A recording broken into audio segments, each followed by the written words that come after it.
Hello and welcome to this webinar series in which we discuss trading for the Nifty Bank, and sometimes setups for individual stocks. Today we are going to discuss a setup of value for individual stocks, although that setup of course is also applicable to the index, but the example today is of a stock. What are the ways in which we can identify ready to move shares? Now, this is only always a probability. There is no guarantee that a particular setup and method will always give us ready to move shares. It will not.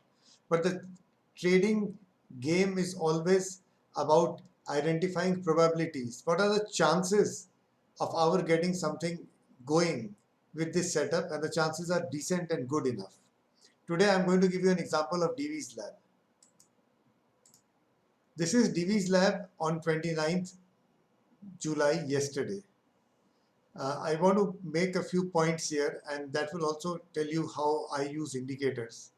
This is an indicator which is called 3 sign. I've explained earlier, this is something I created myself based on a indicator that is publicly available. The indicator, this one is available for all users of Trend Analyzer. I share all my work there. The 3 sign indicator is now in a position where it can be considered to be oversold, or it can be considered to be in a downtrend. That depends on context, which means you cannot look at an indicator without context. You must be aware whether the market is trending up or trending down. If the market is trending up, if you are only a buyer in the market, then these indicator dips, this, and this, are buying opportunities. And this, when the indicator crosses a threshold on the upside, it is not overbought. It is now telling us that a strong trend is coming. So in a trending market, see how strong the trend was. Again, the trend has persisted after entering this area. So this understanding of the indicator depends on your context. You cannot blindly say sell, buy, sell, buy, sell, buy. You cannot do that. You have to say the context is the stock is in an uptrend. If it is in an uptrend, all my dips are buying opportunities. All the rallies into the overbought area are actually signs of strong strength. So Divi's Lab is coming out from a dip because I think that pharma is in a strong position. The sector itself has been outperforming, and like other pharma companies, Divi's Lab has outperformed. So this is actually a buy on dips option for me. Now look at the Renko. The Renko has started up. So the Renko has told us that the trend is up. There's something else on the candle chart. Note this candle.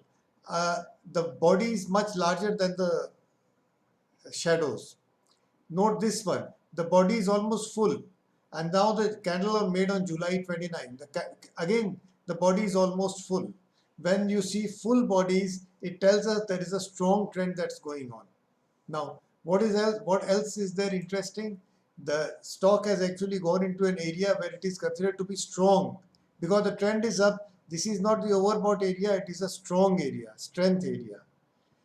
We see this body which is on the which tells us the stock is closing strong with strong momentum. Renko is going up. Something else is also there on the chart, and that is this line. If you note this line, and I am very fond of chart patterns, this is a shoulder, this is a shoulder, and this is the head.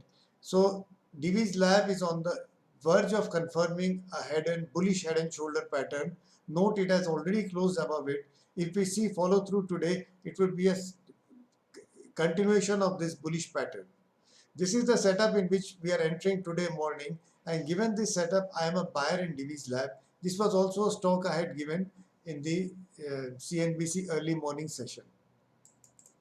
This is what happened. This is where we thought we will buy it, and we bought it in the morning. And today morning we were lucky. This is where Divi's Lab ended up.